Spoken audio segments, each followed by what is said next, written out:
Hello बच्चों, आज मैं आप लोगों को समान नागरिक संहिता यूसीसी यूनिफॉर्म सिविल कोड के बारे में बताने वाली हूँ।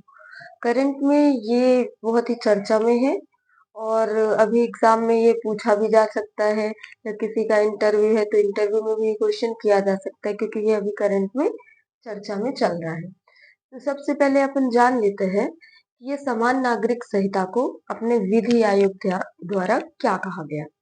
तो अभी वर्तमान में 22वां विधि आयोग चल रहा है जिसके अध्यक्ष है न्यायमूर्ति ऋतुराज अवस्थी। तो भारत के 22वें विधि आयोग ने यूसीसी मतलब यूनिफॉर्म सिविल कोड के मुद्दे पर धार्मिक संगठनों और जनता से अपनी राय भेजने के लिए कहा है। अभी 22वें विधि आयोग ने जो भी धार्मिक संगठन है अलग अलग उनसे और जनता से उनसे उनकी राय मांगी है। मतलब वो लोग क्या चाहते हैं कि समान नागरिक संहिता लागू हो या नहीं हो, या उसके लागू होने से क्या बुरा होगा, क्या लाभ होंगे, तो उसके बारे में उन्होंने जनता से अपनी राय मंगाई है। फिर 21वें विधि आयोग ने 2018 में कहा था कि वर्तमान स्तर पर यूसीसी ना तो आवश्यक है और ना ही वांछनीय। जो 21वां विधि आयोग था उसके द्वारा 2018 में अपनी रिपोर्ट दी गई थी। उसमें उन्होंने बोला कि समान नागरिक संहिता को लागू करना कोई आवश्यक नहीं है अभी और ना ही वांछनीय है। और 21वें विधि आयोग के अध्यक्ष कौन थे? तो न्यायमूर्ति बलबीर सिंह चौहान ये 21वें विधि आयोग के अध्यक्ष थे। फिर अब अपन ये जान लेते हैं कि आखिर समान नागरिक संहिता यूसीसी यूनिफॉर्म सिविल कोड है क्या। तो एक समान नागरिक संहिता से आशय है कि जो सभी धार्मिक समुदायों पर उनके व्यक्तिगत मामलों जैसे शादी, तलाक, विरासत, गोद लेने आदि के संदर्भ में पूरे भारत में एक जैसा लागू हो। अभी क्या है, अपने यहाँ एक हिंदू लॉ चलता है और मुस्लिम लॉ भी है। हिंदू लॉ के अंतर्गत जैन, बौद्ध, सिख ये तीनों भी आते हैं क्योंकि इनका जन्म हिंदुओं से ही माना जाता है, इसलिए हिंदू, सिख और बौद्ध हिंदू लॉ के अंतर्गत आते हैं। और मुस्लिमों का अपना एक अलग अलग लॉ है और ऐसे ही क्रिश्चियन है वो भी अपना एक अलग लॉ मानते हैं। तो समान नागरिक संहिता आने से क्या होगा, ये सभी धर्मों के अपने अलग अलग व्यक्तिगत कानून है, ये सब हटे जाएंगे और पूरे भारत में एक ही कानून प्रक्रिया को लागू किया जा सकेगा। फिर है भारतीय आखिर समान नागरिक संहिता का जिक्र कहाँ किया गया है भारतीय संविधान में। तो भारतीय संविधान के भाग 4 किनके बारे में बताता है? नीति निदेशक तत्वों के बारे में। तो भाग 4 नीति निदेशक तत्वों के अंतर्गत अनुच्छेद 44 4 और 4 के तहत स्टेट, यहाँ पे स्टेट का मतलब क्या है? यहाँ स्टेट का मतलब पर्टिकुलर की एक राज्य से नहीं है, स्टेट का मतलब यहाँ भारत देश से है। स्टेट अपने नागरिकों के लिए भारत के पूरे क्षेत्र में एक समान नागरिक संहिता प्रदान करने का प्रयास करेगा। ये बोलता है अनुच्छेद 44। अनुच्छेद 44 बोलता है कि जो भारत देश या राज्य है वो अपने पूरे भारत के नागरिकों के लिए एक समान नागरिक संहिता उपलब्ध कराने का प्रयास करेगा। फिर वर्तमान में भारत में केवल गोवा राज्य ही एक ऐसा राज्य है जहाँ पे पूर्ण रूप से यूसीसी समान नागरिक संहिता लागू की गई। ये 1961 से ही यहाँ लागू है। और ये यूसीसी पूर्ण रूप से लागू होने का मतलब क्या है?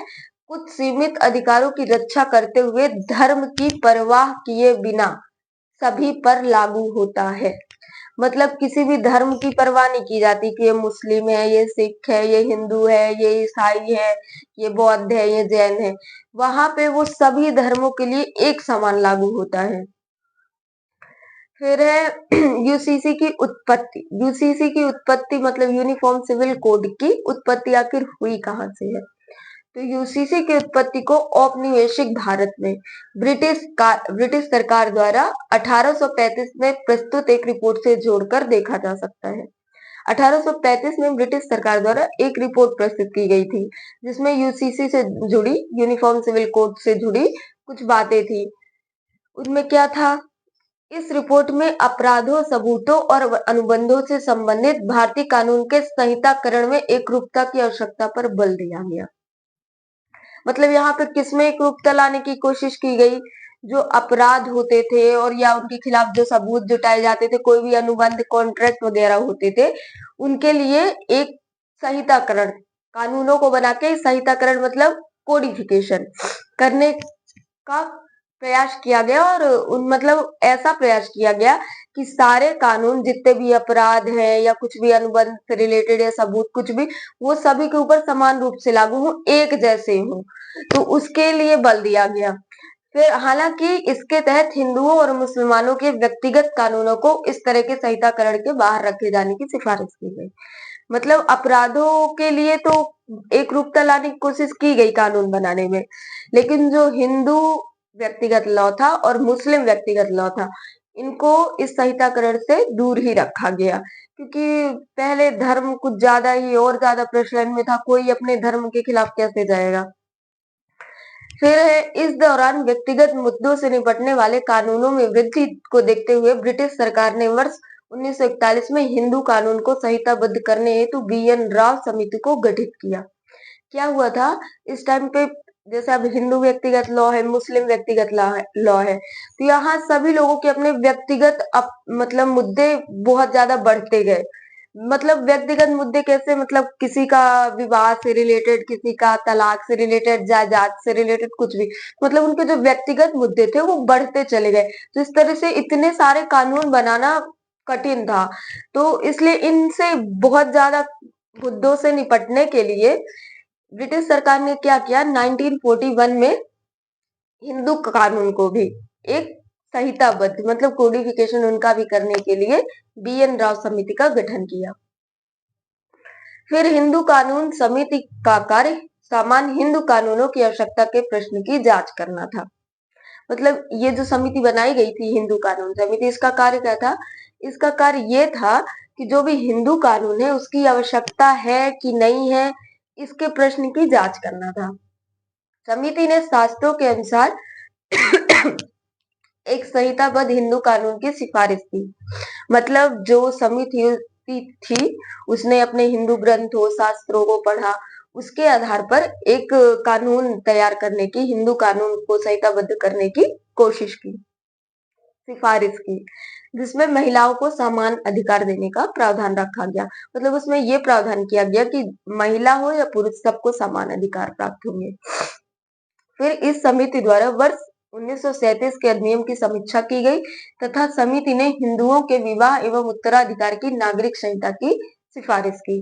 मतलब इस समिति द्वारा 1937 में भी एक अधिनियम बना हुआ था, उसकी भी समीक्षा की गई और साथ ही हिंदुओं का विवाह कैसा होगा, उनमें उत्तराधिकार के क्या नियम कानून होंगे, उसकी भी नागरिक संहिता की सिफारिश की गई। अब अपन देख लेते हैं सर्वोच्च न्यायालय का ये समान नागरिक संहिता के संबंध में क्या पक्ष है, क्या मत है उनका। तो सर्वोच्च न्यायालय ने मोहम्मद अहमद बनाम शाह बानो केस में, जो कि 1985 का केस था, इसमें क्या बोला था इनने? शाह बानो मामले की सुनवाई के दौरान सर्वोच्च न्यायालय ने अनुच्छेद 44 पर ध्यान न दिए जाने पर निराशा व्यक्त करते हुए संसद को एक समान नागरिक संहिता की रूपरेखा तैयार करनी चाहिए, ऐसा बोला था उसने। मतलब शाह बानो केस में उन्होंने कहा था कि धारा 44 की आप लोगों के द्वारा ध्यान नहीं दिया गया है कानून बनाने में, तो उस पर उन्होंने निराशा व्यक्त करी थी और उनको कहा था कि संसद को एक समान नागरिक संहिता की रूपरेखा तैयार करनी चाहिए। फिर सरला मुद्गल बनाम भारत सरकार केस आया था 1995 में। इसमें क्या बोला सर्वोच्च न्यायालय ने? इसमें कहा, इस मामले में सर्वोच्च न्यायालय ने कहा कि सरकार को पीड़ितों की रक्षा और राष्ट्रीय अखंडता को सुनिश्चित करने के लिए समान नागरिक संहिता का निर्धारण करना चाहिए। मतलब पीड़ित और कुछ जो ऐसे पीड़ित कैसे, मतलब जैसे अब कोई महिला पुरुष ही है तो उसमें महिलाओं को क्या है, कम अधिकार है और पुरुषों को ज्यादा अधिकार है। तो यहाँ पे पीड़ित क्या हुआ, महिला हुई, मतलब महिलाओं को कुछ अधिकार ही नहीं है। और राष्ट्र की अखंडता, अखंडता अपने देश की कब बनी रहेगी? जब सभी के ऊपर समान कानून लागू होगा। अगर मुस्लिम अपना लॉ मान रहे, हिंदू अपना लॉ मान रहे, इसलिए ये एक तरह से बटे हुए हैं, मतलब एक नहीं है। तो इनको एक करने के लिए सभी के ऊपर समान कानून लागू होने चाहिए, तब अपने राष्ट्र की अखंडता बनेगी। तो इन्हीं सब चीजों को, मतलब पीड़ितों की रक्षा करने के लिए और अपने देश की अखंडता बनाए रखने के लिए अपन को समान नागरिक संहिता का निर्धारण करना चाहिए सरकार को, ये बोला था सुप्रीम कोर्ट ने। फिर लिली थॉमस बनाम भारत सरकार केस आया 2000 में। इसमें भी सुप्रीम कोर्ट ने बोला उत्तराधिकार मामलों में समान नागरिक संहिता की आवश्यकता पर बल दिया। उत्तराधिकार मतलब अगर किसी पिता के दो संतानें हैं, भाई भाई है, तब तो सबको बराबर ही हक मिलता है। लेकिन पहले क्या था कि मान लो किसी को ज्यादा मिल गया, किसी को कम, या कोई किसी पुरुष के कोई एक लड़का है और एक लड़की है, तो बोल देते थे लड़कियों को नहीं मिलेगा हिस्सा क्योंकि वो लड़की है, और लड़कों को ही हिस्सा मिलेगा। तो ये उत्तराधिकार संबंधी नियम थे, तो इनके लिए भी सभी के ऊपर समान रूप से लागू हो, इसलिए सर्वोच्च न्यायालय बोला कि उत्तराधिकार मामलों में भी समान नागरिक संहिता लागू होनी चाहिए। फिर लागू कहाँ कहाँ पे है यूसीसी यूनिफॉर्म सिविल कोड? तो पाकिस्तान, बांग्लादेश, मलेशिया, सूडान, तुर्की, इंडोनेशिया, मिस्र, इन देशों में भी यूसीसी लागू है।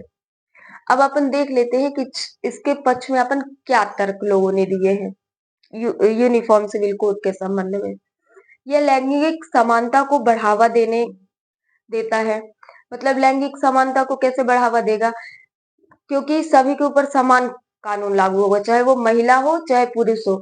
अगर दोनों के ऊपर समान कानून लागू है तो इससे क्या होगा? लैंगिक समानता को बढ़ावा मिलेगा।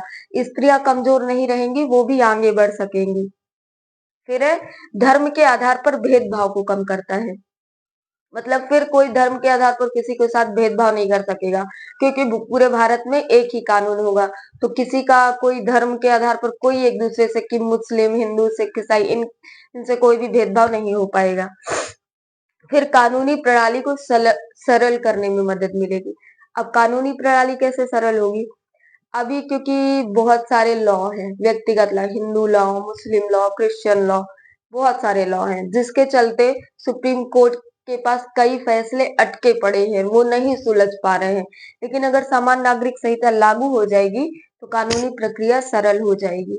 बहुत सारे केस है जो बहुत जल्दी निपट जाएंगे। अब इसके संबंध में विरोधियों का क्या कहना है? विरोधियों का कहना है ये धार्मिक स्वतंत्रता का उल्लंघन करेगा। जो अनुच्छेद 25 से 28 तक धार्मिक स्वतंत्रता दी गई है कि सभी को अपने अपने धर्म का स्वतंत्र रूप से पालन करने, आचरण करने, प्रचार करने की स्वतंत्रता है, उसका उल्लंघन होगा अगर यूनिफॉर्म सिविल कोड लागू हो जाएगा। फिर व्यक्तिगत कानूनों को प्रत्येक धार्मिक समुदायों के विवेक पर छोड़ देना चाहिए। ये लोग क्या बोल रहे हैं जो विरोधी है? लोग बोलते हैं कि जो व्यक्तिगत कानून है लोगों के, जैसे मुस्लिम है वो अपने व्यक्तिगत लॉ मान रहे हैं, जो भी धर्म अन्य धर्म के लोग हैं, तो ये बोल रहे हैं कि उनके व्यक्तिगत कानूनों को उनके स्वयं के विवेक पर छोड़ देना चाहिए। फिर है हिंदू कानून को अन्य सभी धर्मों पर लागू। मतलब ये लोग क्या बोल रहे हैं कि समान नागरिक संहिता लागू होने से क्या होगा, क्योंकि अपना भारत देश हिंदू बाहुल्य राज्य है, देश है, तो समान नागरिक संहिता लागू होने से क्या होगा कि ये लोग हिंदू कानून को ही सभी के ऊपर लागू कर देंगे। जबकि ऐसा नहीं है, अपन सभी धर्मों का पालन करते हुए समान नागरिक संहिता ऐसे कानून बनाएंगे कि किसी के भी अधिकारों का हनन ना हो। लेकिन जो विरोधी है उनका ऐसा कहना है कि सभी के ऊपर हिंदू कानूनों को थोप दिया जाएगा। फिर है धर्मनिरपेक्षता का उल्लंघन। धर्मनिरपेक्षता का उल्लंघन कैसे होगा? क्योंकि अपने भारत की संविधान की प्रस्तावना में लिखा हुआ है कि भारत एक धर्मनिरपेक्ष राज्य है।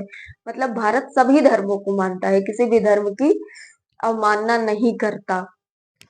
तो सामान्य नागरिक संहिता लागू होने से ये होगा कि धर्मनिरपेक्षता चली जाएगी। मुस्लिम अपना धर्म नहीं मान सकेंगे, हिंदू अपना नहीं, सिख अपना नहीं, जैन, बौद्ध, तो इससे क्या होगा? धर्म निरपेक्षता का उल्लंघन होगा। अब इसके लाभ क्या क्या हो सकते हैं? तो कानूनों का सरलीकरण हो जाएगा, जैसा कि मैंने बताया था, बहुत सारे कानूनों की जगह एक कानून आ जाएगा। लिंग न्याय मतलब लैंगिक समानता हो जाएगी, महिला पुरुष में भेदभाव नहीं होगा। समाज के कमजोर वर्गों को भी सुरक्षा मिलेगी, जो समाज में पिछड़े रह गए हैं, जो मुख्य धारा से नहीं जुड़ पाए, वो भी आगे आ सकेंगे। देश में एक रूपता से राष्ट्रीय भावना बढ़ेगी। फिर एक रूपता कैसे हो जाएगी? कोई हिंदू, मुस्लिम, सिख, ईसाई नहीं रह जाएगा, क्योंकि सभी लोग को समान कानून पालन करने पड़ेंगे। इससे एक रूपता से क्या होगा कि वो सब फिर भारतीय कहलाएंगे, उनके अंदर राष्ट्रीय भावना जागृत होगी। न्यायपालिका पर बोझ कम हो जाएगा। मतलब न्यायपालिका को जो अभी बहुत अलग अलग कानूनों का पालन करना पड़ता है, ये सब नहीं करना पड़ेगा, एक ही कानून होगा तो बहुत ही जल्दी निर्णय भी हो जाएंगे। ठीक है बच्चों, आज के लिए इतना ही। Thank you.